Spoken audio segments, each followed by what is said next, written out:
I think the biggest problem with Kathleen Kennedy right now is exactly what she's been doing with The Acolyte and Skeleton Crew, and how those two projects, those two shows, she deliberately made it official and openly clear to the fan base that it's all about shifting away from George Lucas's vision and philosophy of what Star Wars really is and what it stands for.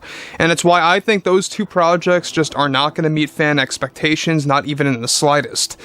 This is Mike Zero. Subscribe if you're new and like this video to see future Star Wars updates. I'm also on Twitter at Mike01. I thank you all so very much for the great and kind support, and let's get right into the situation.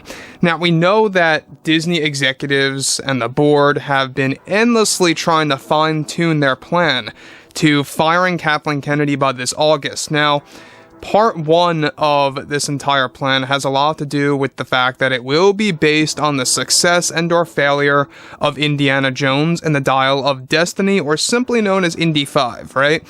And this movie itself, a lot of fans are holding a lot of skepticism based on how this movie is actually set to undo some of the Indiana Jones lore that a lot of fans are really worried about. We'll talk about that a little bit later, but what's really important here is what Disney recently fine-tuned and changed for the Kathleen Kennedy firing plan and how it's so reliant on Indiana Jones 5. Now, this has a lot to do with margins, it has a lot to do with numbers, and this is specifically catered to box office projections and stuff around those lines. Now, what's interesting about this is the executives really want to get Kathleen Kennedy out as soon as possible. They just don't want to deal with her anymore.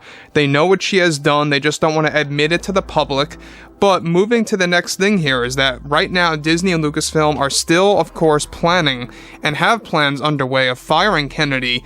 However, recently those plans have been changed once again to be further specific on whether or not Kathleen is going to be staying at Lucasfilm, that is now highly dependent on the success and/or failure of Indy 5. Now, Disney executives recently settled on a plan that Indy 5 would need to at least hit $800 million to $1 billion worldwide to even make decent earnings after the marketing of revenue that they poured into the marketing team. If they reach those numbers, Kathleen Kennedy stays until 2024, and that is said to be a sure thing per the Disney board. If severely under that margin, they are 100% ready to replace Kathleen Kennedy with producers Dana Brunetti, Simon Kinberg, and or Neil H. Moritz. These are the three current candidates on the list to replace Kennedy if and when that time comes, based on Indy 5's performance. Now again, guys, I'm not quite sure if this movie's going to even get near $800 million to $1 billion at the box office. Again, it really all depends on word of mouth. You know, if word of mouth is suggesting that this movie is amazing, well done, and if it gets a great score on Rotten Tomatoes, people are going to go ahead and see this movie like, you know, a tsunami wave. But when you look at stuff like in the opposite direction, where word of mouth is really bad and critic reviews are really bad, people are going to avoid that film, and that's going to pretty much have a pattern where you get a box office spike when it first releases, and then it's just going to sharply dip. That's what happens a lot. That's what happened with Solo, by the way.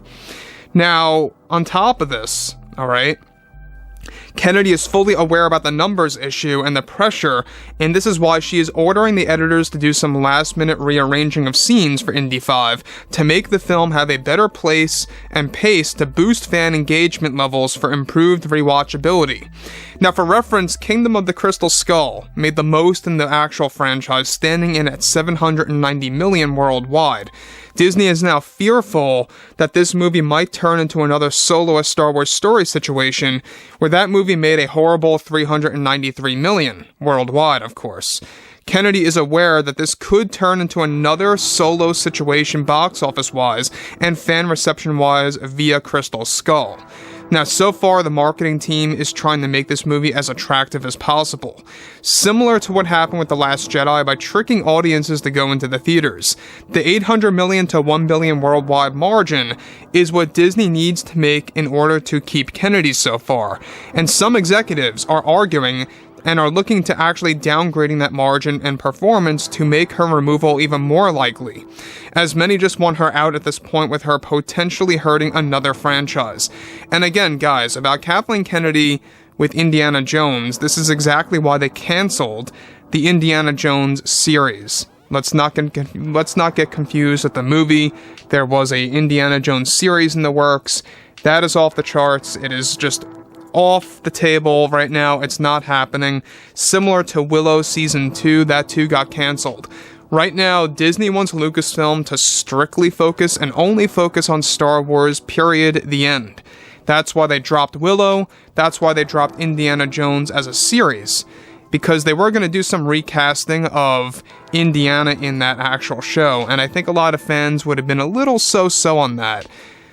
Interestingly enough here, this is a very high margin.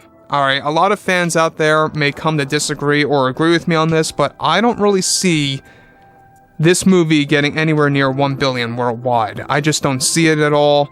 I mean, look, it's possible, but my gut feeling is that this is not going to hit that 1 billion margin. It's just not.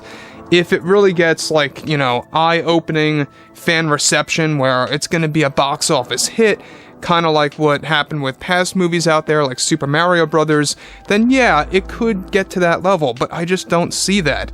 You can see that they are dialing back, no pun intended, on the marketing, and that's to save revenue. That's exactly a big telltale sign that they have no confidence in this movie. They're not marketing it very well. Look, I have a lot of people that come to me and they say, look, Mike, I don't even see trailers or TV spots on TV that much. And it's mostly, if anything, you know, for ads on the internet. And even that is down to a minimum. You know, you don't really see these too much. I don't know about your experience, guys. Have you all been seeing trailers and or TV spots, like, on television, like, quite frequently when you're flipping through or on the internet? I don't think so. You know, I mean, some of you may, but the majority are not. And that, by the way, has a lot to do with Disney having a low confidence level in this movie. So it's not looking good for Kathleen Kennedy so far with this film, but like anything, things could change by word of mouth. They may not have to heavily rely on marketing, and it could be them rolling the dice and gambling things here by not really embracing themselves with the marketing and not wasting a lot of revenue on that, but really kind of putting all their faith in word of mouth to get this movie to become a big success. It's a real big gamble on Disney's end that could very well go the wrong way or the right way. So it's interesting though that they're basing Kathleen Kennedy's time at Lucasfilm on Indiana Jones 5. And given that Lucasfilm is now only focusing on Star Wars, shouldn't it focus on the performance of Skeleton Crew and the Acolyte instead of just Indiana 5, right? Well, that's because they want her out by August. They want to actually use some kind of project's failure to get her out by this August. That's why they're basing it on Indy 5. So anyways, guys, you know, there's a lot of things going on right now. We'll continue to update you guys on what's going on with the whole situation. I would love to hear what your overall take on this is below in the comments. And if you guys did enjoy the content for today, make sure to drop a thumbs up on this video to support the channel, and I will catch you guys next time.